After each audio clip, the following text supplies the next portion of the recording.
بسم اللہ الرحمن الرحیم نحمدہ ونصلی علی رسولہ الکریم اما بعد 15 روزہ اسلامی عقائد کورس کا 11واں عنوان ہے اسلامی عقائد اور ان کے دلائل۔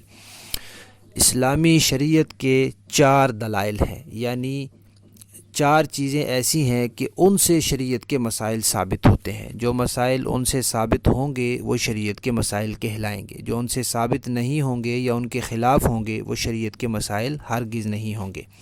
ان میں سے پہلی چیز ہے کتاب اللہ، دوسری ہے سنت، تیسری ہے اجماع امت اور چوتھی ہے قیاس شرعی۔ کتاب اللہ تو اللہ تعالیٰ کی کتاب ہے، اللہ تعالیٰ خالق اور مالک ہیں، بندوں کو ان کی مرضی کے مطابق چلنا ہے، لہذا وہ اپنی مرضی اپنی کتاب میں بتا دیتے ہیں یا اپنے نبی کے ذریعے بتا دیتے ہیں۔ تو کتاب اللہ تو اس لیے حجت ہے کہ جو کچھ کتاب اللہ سے ثابت ہے وہ شریعت ہے اور دین ہے، اور جو کتاب اللہ کے خلاف ہے اس سے ٹکرا رہا ہے وہ دین نہیں ہے۔ دوسرے نمبر پہ سنت بھی حجت ہے۔ سنت میں حضور نبی کریم صلی اللہ علیہ وسلم کی سنت، خلفائے راشدین کی سنت اور صحابہ کرام کی سنت تینوں شامل ہیں، اس لیے کہ سنت کا معنی ہے طریقہ اور راستہ، طریقہ اور راستہ جو ہے اس پر چلا جاتا ہے۔ تو حضور دین کے اندر ان لوگوں کی سنت کو لازم قرار دیا گیا ہے جن کی اتباع کا کہا گیا ہے۔ راستے کی اتباع کی جاتی ہے، طریقے میں اتباع کی جاتی ہے، پیروی کی جاتی ہے۔ تو قرآن پاک نے نبی کریم صلی اللہ علیہ وسلم کی اتباع کا بھی کہا ہے اور صحابہ کرام کی اتباع کا بھی کہا ہے۔ سورہ بقرہ کی آیت نمبر 137 میں فرمایا کہ صحابہ کرام کے ایمان جیسا لاؤ تو پھر ہدایت پاؤ گے۔ اور حضور کی اتباع کی تو بہت سی آیات ہیں جن میں سورہ احزاب کی آیت نمبر 21 بھی شامل ہے کہ رسول اللہ میں تمہارے لیے بہترین نمونہ ہے۔ تو حضور اور صحابہ کی اتباع کا فرمایا، اس لیے ان کی سنت بھی شریعت کی ایک دلیل ہے، اور حضور نے خود اپنے لیے بھی سنت کا لفظ استعمال فرمایا۔ موطا امام مالک کی روایت ہے، آپ نے فرمایا کہ میں تمہیں 2 چیزیں چھوڑ کر جا رہا ہوں، اگر ان کو مضبوطی سے پکڑو گے تو کبھی گمراہ نہیں ہوگے، ایک اللہ کی کتاب اور ایک اللہ کے رسول کی سنت۔ اور خلفائے راشدین کے بارے میں بھی فرمایا کہ تم پر میری اور میرے خلفائے راشدین کی سنت لازم ہے۔ اور حضرت عبداللہ بن مسعود نے فرمایا کہ جو کوئی آدمی چاہتا ہے کہ وہ سنت اختیار کرے تو پھر وہ صحابہ کرام کے طریقے کو پکڑ لے۔ تو حضور کی طریقہ بھی سنت اور خلفائے راشدین کا بھی اور صحابہ کرام کا بھی۔ تو یہ جو سنت ہے یہ بھی ہماری شریعت کی ایک دلیل ہے، اس سے بھی شریعت کے مسائل ثابت ہوتے ہیں۔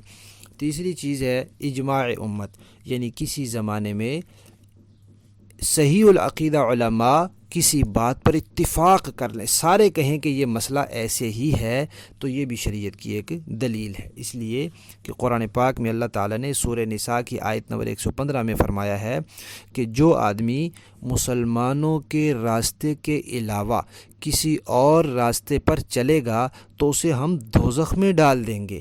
تو جب سارے علماء صحیح العقیدہ سارے علماء ایک بات پر جمع ہو گئے تو پھر وہی مسلمانوں کا راستہ ہوا، اب جو اس کو چھوڑے گا تو وہ دوزخ کا راستہ ہوگا۔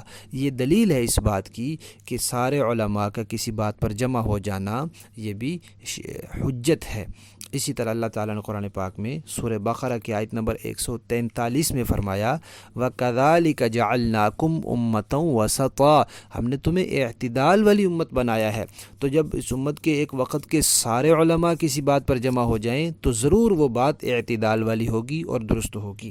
اور نبی کریم صلی اللہ علیہ وسلم کا ارشاد ہے ترمذی شریف میں، آپ نے فرمایا کہ اللہ تعالیٰ میری امت کو کسی گمراہی پر جمع نہیں فرمائیں گے۔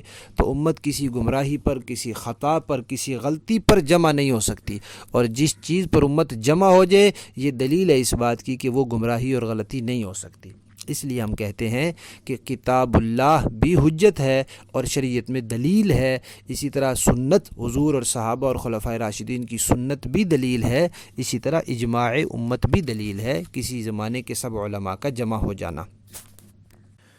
چوتھی دلیل ہے قیاس۔ قیاس کا مطلب یہ ہے کہ کسی چیز کے بارے میں شریعت نے کسی وجہ سے ایک حکم جاری کیا، وہ وجہ اگر کہیں اور مل جائے تو پھر اس پر بھی وہی حکم لگایا جاتا ہے۔ مثلا شریعت نے کہا شراب حرام ہے، کیوں؟ اس لیے کہ اس سے نشہ چڑھتا ہے۔ تو وجہ جو ہے وہ نشہ چڑھنا ہے۔ اب جس چیز سے نشہ چڑھے گا وہاں یہی وجہ پائی گئی، لہذا وہاں حکم بھی یہی لگے گا، اس کو حرام کہا جائے گا۔ چرس سے نشہ چڑھے، بھنگ سے نشہ چڑھے، کسی بھی چیز سے نشہ چڑھے تو ہم کہیں گے کہ قیاس کر کے یہ کہیں گے کہ یہ بھی حرام ہے، کیونکہ نشہ چڑھنے کی وجہ سے شریعت نے شراب کو حرام کہا، اس وجہ سے جس چیز سے نشہ چڑھے گا وہ بھی حرام ہوگی۔ تو یہ قیاس ہے، نبی کریم صلی اللہ علیہ وسلم نے خود قیاس فرمایا، صحابہ کرام نے فرمایا، اس کی بہت سی مثالیں دی جا سکتی ہیں، جن میں بخاری اور مسلم کی روایات بھی موجود ہیں، ابو داؤد اور مسند احمد کی روایات بھی موجود ہیں، اور موطا امام مالک کی احادیث ہیں۔ یہ سب ان میں تذکرے موجود ہیں کہ حضور نے بھی قیاس فرمایا اور صحابہ اکرام نے بھی قیاس فرمایا۔ مشہور حدیث ہے حضرت معاذ رضی اللہ تعالیٰ عنہ کی، حضرت معاذ رضی اللہ تعالیٰ عنہ کے بارے میں کہ جب نبی کریم صلی اللہ علیہ وسلم نے ان کو یمن کا گورنر بنا کر بھیجا، اس زمانے میں جو گورنر ہوتے تھے وہ قاضی بھی ہوتے تھے، مفتی بھی ہوتے تھے، فقیہ اور مجتہد بھی ہوتے تھے، تو لوگ انہی سے مسائل پوچھ کر عمل کرتے تھے۔ تو جو مسائل قرآن و سنت میں واضح نہیں ہوتے تھے اس میں پھر وہ اپنا اجتہاد کرتے تھے، قیاس کرتے تھے۔ تو حضور نے حضرت معاذ سے پوچھا کہ تم کیسے فیصلہ کرو گے؟ انہوں نے کہا اللہ کی کتاب سے۔ حضور نے فرمایا اگر اللہ کی کتاب میں نہ ہوا تو اس سے پتہ چلا کہ ہر مسئلہ پوری وضاحت کے ساتھ کتاب اللہ میں نہیں ہے، اگرچہ اصول موجود ہیں۔ تو انہوں نے عرض کیا یا رسول اللہ میں اللہ کے رسول کی سنت سے، تو اس سے پتہ چلا کہ کتاب اللہ میں مسئلہ نہ ہو تو پھر پہلے سنت کو دیکھنا چاہیے۔ تو حضور نے فرمایا اگر سنت میں بھی نہ ہو تو اس سے پتہ چلا کہ ہر مسئلہ پوری وضاحت کے ساتھ سنت میں بھی نہیں ہے۔ تو حضرت معاذ نے کہا یا رسول اللہ پھر میں اپنی رائے سے اجتہاد کروں گا، شریعت کے اصول اور ضوابط کو سامنے رکھ کے، قرآن و سنت کے اصول اور ضوابط کو سامنے رکھ کے پھر میں قیاس کروں گا۔ تو حضور نے خوشی کا اظہار فرمایا اور اللہ تعالیٰ کی حمد کی کہ اللہ تعالیٰ نے اللہ کے رسول کے اس قاصد کو وہ چیز سکھا دی، اس کی توفیق دی جس پر اللہ کا رسول خوش اور راضی ہے۔ تو قیاس پر اللہ کے رسول خوش اور راضی ہوئے، یہ دلیل ہے اس بات کی کہ قیاس بھی حجت ہے، قیاس بھی دلیل ہے۔ تو ہماری شریعت کے یہ 4 دلائل ہیں، قرآن، سنت، اجماع اور قیاس۔ قرآن اللہ کی کتاب ہے، سنت سے مراد حضور، خلفائے راشدین اور صحابہ کی سنت، اجماع سے مراد کسی بھی زمانے کے سارے صحیح العقیدہ علماء کا کسی بات پر جمع ہو جانا، اور قیاس سے مراد وہ آدمی جس کو اللہ تعالیٰ نے اجتہاد کی صلاحیت دی ہے اور وہ اجتہاد کرتا ہے اور قیاس کرتا ہے، تو یہ بھی ایک شریعت کی دلیل ہے۔ لیکن یہ تو عام بات ہے، شریعت کے جو مسائل ہیں وہ ان سے ثابت ہوتے ہیں۔ ہماری گفتگو چل رہی ہے عقائد میں، تو عقیدہ جو ہے وہ قیاس اور اجتہاد سے ثابت نہیں ہوتا، باقی 3 دلیلوں سے عقیدہ بھی ثابت ہوتا ہے۔ عقائد ثابت ہوتے ہیں قرآن پاک سے، عقائد ثابت ہوتے ہیں سنت سے، عقائد ثابت ہوتے ہیں اجماع امت سے۔ یہ بات یاد رکھ لینی چاہیے کہ شریعت کا مسئلہ بنانا تو صرف اللہ تعالیٰ کا کام ہے، نبی کا کام بھی بتانا ہے، صحابہ کا کام بھی بتانا ہے، اور علماء امت کا کام بھی بتانا ہے، اور جو قیاس کرنے والا مجتہد ہوتا ہے اس کا کام بھی بتانا ہے، بنانا نہیں ہے۔ تو جب علماء کسی بات پر جمع ہو جاتے ہیں تو یہ نہیں ان کو خدائی اختیار مل جاتا ہے، نعوذ باللہ، نہیں، وہ بتا رہے ہوتے ہیں کہ یہ مسئلہ شریعت میں ایسے ہے۔ اللہ کے رسول جب کوئی حکم دے رہے ہوتے ہیں تو وہ بتا رہے ہوتے ہیں کہ اللہ کے ہاں یہ مسئلہ ایسے ہے، اللہ تعالیٰ نے یہ مسئلہ شریعت میں ایسے بیان کیا۔ تو اسی طرح مجتہد جب قیاس کر رہا ہوتا ہے تو وہ یہ بتا رہا ہوتا ہے کہ قرآن و سنت کی روشنی میں یہ سمجھ میں آ رہا ہے کہ یہ مسئلہ شریعت میں ایسے ہے، مسئلہ بنا نہیں رہا ہوتا، بنانے کا اختیار صرف اللہ تعالیٰ کو ہے۔ لہذا یہ 3 دلائل سے عقائد ثابت ہوتے ہیں، قرآن، سنت اور اجماع سے۔